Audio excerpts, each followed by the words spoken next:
السلام علیکم dear listeners, جی جناب کہیے کیسے ہیں آپ سب؟ دعا ہے، امید ہے آپ سب بخیر و عافیت ہوں گے۔ الحمدللہ میں بھی بالکل خیریت سے ہوں۔ ناول کی نیکسٹ ایپیسوڈ لے کر حاضر ہوں۔ ناول کی فرمائش ہم سے کی ہے سیما ایاز احمد نے۔ ناول کا نام ہے چراغ آخر شب۔ مصنفہ ہے رفت ناہید سجاد۔ قسط نمبر 6۔ گوبر کی کھاد اور مردہ پتوں کی باس میں رچا گاؤں، جس میں سرے شام لکڑیوں اور اپلوں کے جلنے کی خوشبو پھیل کر بستی کی موجودگی کا پتہ دیتی۔ ہر شام مٹی کے کچے صحنوں سے گاڑھا کثیف سرمئی دھواں آسمان کی طرف اٹھ کر زندگی کا علم بلند کرتا۔ تندور میں پکنے والی روٹیوں کی تھپ تھپ کی مانوس آواز اور لہسن کے تڑکے کی چھن، چولہوں سے بےتاب ہو کر نکلتے آگ کے شعلوں کے آس پاس ایک معروف اور غیر اہم دن کا خاتمہ ہو جاتا۔ آگ جو ابتدا ہی میں زندگی سے آ ملی تھی، جو آج تک ساتھ ساتھ ہے، حالانکہ اس سے پناہ مانگی گئی ہے۔ 60-70 ایسے دھواں دیتے گھروں کا یہ گاؤں جی ٹی روڈ سے کئی میل اندر کی طرف تھا۔ پکی سڑک سے ایک راستہ کھیتوں میں سے گزرتا گھروں کی طرف آتا تھا۔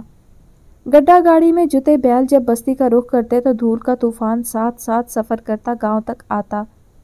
بیل گاڑی صرف وہاں تک پہنچ سکتی تھی جہاں سر جھکائے اپنی جڑوں کو بالوں کی طرح بکھیرے جوگی جیسا برگد کا درخت صدیوں سے ایستادہ تھا، جس کی گھنی چھاؤں تلے گاؤں کا کلب تھا۔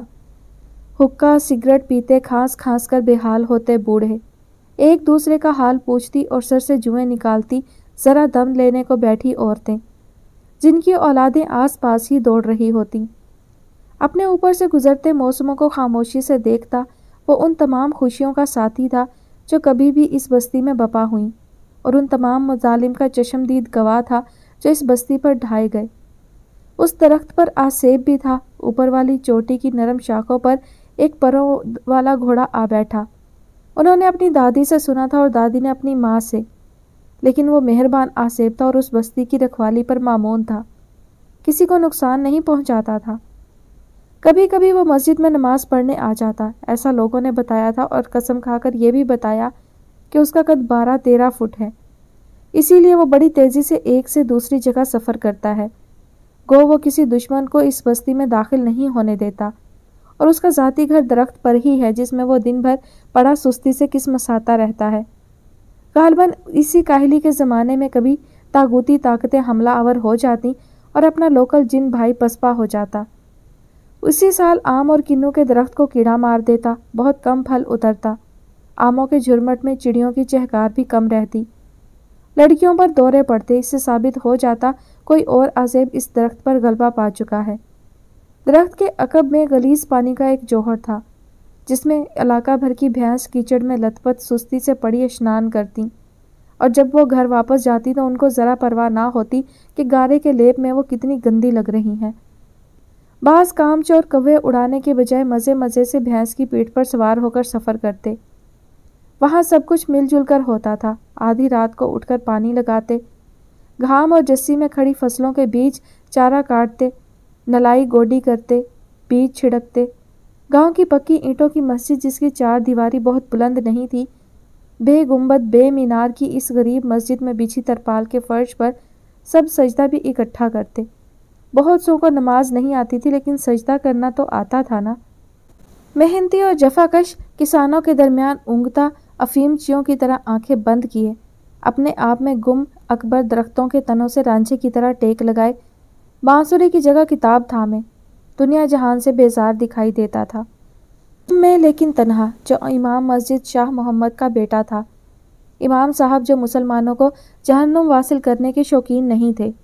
امام صاحب نے میٹرک پاس کیا تھا، اپنے عہد کے بیشتر لوگوں کی طرح دیہات چھوڑ کر شہر کا رخ کیا کہ ایک زمانے میں نیم خواندہ افراد ڈاک خانے یا ریلوے میں ملازم ہو جاتے تھے، اور ایسا انگریز کے زمانے سے چلا آ رہا تھا، لہٰذا انہوں نے پوسٹ آفس کی نوکری پسند کی۔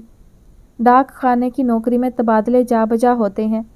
امام صاحب ہر 3 سال بعد بوریا بستر باندھ کسی دوسرے شہر کے لیے تیار ہوتے۔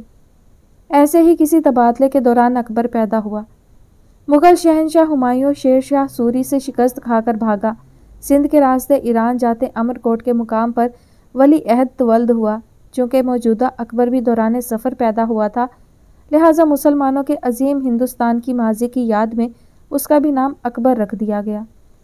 وہ ان کا ولی عہد تھا۔ والد صاحب کو تو سرے سے اس بات کا یقین نہیں تھا کہ سوری مسلمان ہو سکتا ہے، کیونکہ مسلمان کی مسلمان سے لڑائی وہ تازہ دریافت سمجھتے تھے اور ناموں کے انتخاب میں وہ قسمت کو بہت زیادہ دخیل سمجھتے تھے۔ لہٰذا نہایت احتیاط اور انتخاب کے ساتھ اکبر صاحب اکبر اعظم ہوئے۔ اکبر اعظم اصلی کے ذاتی مذہبی نظریات کیا تھے؟ امام صاحب کی نظر میں وہ انگریز کا پراپیگنڈا تھا۔ دوران ملازمت شاہ صاحب شہر میں رہے، لہٰذا شہر کی روایات کے مطابق اکبر صاحب اسکول داخل کروا دیے گئے، اور چونکہ اکبر کے والد دنیاوی تعلیم کے بھی حامی تھے اور خود بھی مقدور بھر پڑھ چکے تھے، لہٰذا اولاد کے لیے بھی تعلیم کے دروازے کھلے تھے۔ شاہ محمد صاحب دیہات کی کھلی فضا اور طاقت و خوراک چھوڑ کر شہر پہنچے تھے اور اپنی خواہش سے آئے تھے، لیکن شہری خوراک اور ماحول دونوں سے مکمل طور پر تعاون نہیں کر پائے اور اس نتیجے پر پہنچے کہ مکمل نقل مکانی اور ہجرت ایک ہی بات نہیں ہوتی۔ نقل مکانی کرنے والے عموماً اپنی روح ابتدائے سفر میں چھوڑ کر صرف جسم سے سفر کرتے ہیں اور اپنی روایات رہن رکھنے کو تیار نہیں ہوتے۔ لہٰذا اکبر بادشاہ اسکول میں اپنے لہجے اور حلیے سے ہنسی ٹھٹول کا نشانہ بنتے۔ اس کو صبح اٹھ کر اسکول جانے سے کوئی دلچسپی نہیں تھی، لیکن اس کو میٹرک کرنا پڑا، اور جب ترقی کرتے کرتے شاہ محمد صاحب افسری کی پوسٹ پر پہنچے تو وہ لاہور جا چکے تھے اور مغل اعظم ایم اے کر کے فارغ ہوئے تھے۔ شہر میں گاؤں سے خوشی غم نہیں ہوتے، شدید محنت تھی، نہ فرصت کے لمحات میں کھلنڈرا پن، اور یہ سب شاہ محمد صاحب کو بہت کھلتا تھا۔ وہ جس گاؤں کو اپنی رضا سے چھوڑ آئے تھے اس کی یاد میں آہیں بھرتے، لیکن شہر لاہور اپنے فراخ سینے میں ہر طرف سے آنے والوں کو سمیٹتا رہتا ہے، اسی لیے پھیلتا پھیلتا کئی شہر آگے نکل گیا ہے۔ اس شہر میں امیر سے امیر اور غریب ترین آدمی بھی پیٹ بھر روٹی کھاتا ہے، اپنی ضرورت کے مطابق جی سکتا ہے اور لاہور سے محبت کیے بغیر رہ نہیں سکتا۔ یہاں اس کی بے شمار مصروفیات تھیں جن میں وہ ہمہ وقت گم رہتا، لیکن پھر بھی ان کو پلٹ کر آنا تھا۔ سو جب وہ اپنے اصل کی طرف لوٹے تو وہاں بھی پرائے تھے۔ جلا وطن لوگوں کا ہمیشہ یہ المیہ رہا ہے اور ایک اجنبی دیش میں اس آس میں گزارتے ہیں کہ کبھی تو وطن کو لوٹیں گے، لیکن جب وہ گھر پلٹتے ہیں تو وہاں بھی پردیسی ہو جاتے ہیں۔ سو جب وہ گھر واپس آیا تو اس نے لاہور سے ملتان کے درمیان چھوٹے بڑے بے شمار شہر دیکھ ڈالے تھے۔ وہ گاؤں کا واحد شخص تھا جس نے اتنی سیر کی تھی اور ایک بڑی ڈگری لے کر پلٹا تھا۔ ابتدائی ایام میں وہ شہر میں مس فٹ تھا اور اب گاؤں میں اوپرا اوپرا تھا۔ نوکری اسے ملی نہیں، حویلی بہت پسند نہیں آئی، نہ اس سے بیل جوتے جاتے نہ ہل چلایا جاتا۔ مویشی چراتے الٹ پڑنے سے بھاگتے بچھڑے اس کے قابو میں نہ آتے۔ کندھوں تک آئے لمبے بالوں اور بدرنگ قسم کی جینس میں وہ اپنے آپ میں مسکراتا، سب چیزوں کو بڑی دلچسپی سے دیکھتا۔ لوگ جانتے تھے وہ یہاں نہیں رہے گا، آخرکار واپس چلا جائے گا۔ وہ ٹورسٹ کی طرح سب کچھ اوپر اوپر سے دیکھتا، پھر برگد کے نیچے اپنے بزرگوں کے ساتھ پاؤں زمین میں لٹکا کر اپنے موبائل پر کچھ لکھتا اور پڑھ پڑھ کر مسکراتا جاتا۔ اونچی اونچی آواز میں باتیں کرتے بڑے بے سبب آوارہ پھرتے بچے اور دن بھر کولو کے بیل کی طرح جتی عورتیں۔ اس نے ان کو پڑھانے کی کوشش بھی کی، لیکن ماں باپ کے لیے ان کی تعلیم محض وقت کا ضیاع تھی۔ سو وہ چپ چاپ بیٹھا کسی دلچسپ فلم کی طرح سارا منظر دیکھتا جاتا۔ اس کے آباء و اجداد اس کا حصہ تھے اور اب بھی وہ اس پر اپنا حق جتانا نہیں بھولتے تھے۔ دھیمی رفتار سے چلتے لوگ، سست روی سے کام کرتے، آنکھوں پر پٹی باندھے کاہلی سے گول گول گھومتا بیل، گوبر سے اپلے تھاپ کر گھر کی دیواروں پر سجاتی عورتیں جیسے کسی آرٹ ورک میں مصروف ہوتی۔ مرد فرصت کے اوقات میں بڑھ کے نیچے بیٹھ کر حقہ پیتے اور اپنی اولاد اور اپنی بیویوں کو شوقیہ ہی پیٹا کرتے۔ یہ ان کا حق تھا، کیونکہ ان کے گھروں میں ہر عورت اور ہر بچہ اپنا فرض سمجھ کر مار کھاتا۔ پھر یہ فرض بڑے بھائیوں کو سونپ دیا جاتا۔ وہ جب چاہتے چھوٹے بہن بھائیوں کو کوئی وجہ بتائے بغیر دھن کر رکھ دیتے۔ زاروں قطار بچہ روتا گھر آتا اور بڑے بھائی کی شکایت لگاتا تو شکایت لگانے پر از سر نو مار کھاتا۔ طاقتور ہر اختیار رکھتا ہے اور عموماً سینہ تان کر چلتا ہے۔ چھوٹا کمزور یا لاڈلا ہونے کا تصور بہت ہی کم ہے۔ باپ اور بڑے بھائی کو مکھن سے چپڑی روٹی ملتی ہے، سب سے پہلے وہ کھاتا ہے، پھر بچوں کی باری آتی ہے اور آخر میں عورتوں کی۔ چنگیر کی آخری روٹی، خشک اور سوکھی۔ خوراک کی کمی نہیں، گندم کی کٹائی کے بعد سال بھر کے دانے گھر آ جاتے۔ جن کی اپنی کھیتی باڑی نہیں تھی ان کو بھی کٹائی کے وقت ساتھ دینے میں حصہ ملتا۔ گھروں میں وہی پکتا جو اگتا تھا۔ دھان نہیں تو چاول نہیں پکتے تھے، حالانکہ پاس پڑوس میں دھان کی فصل لہلہاتی تھی۔ سرسوں کا ساگ سردیوں کی محبوب غذا تھی۔ مٹی کی ہانڈی میں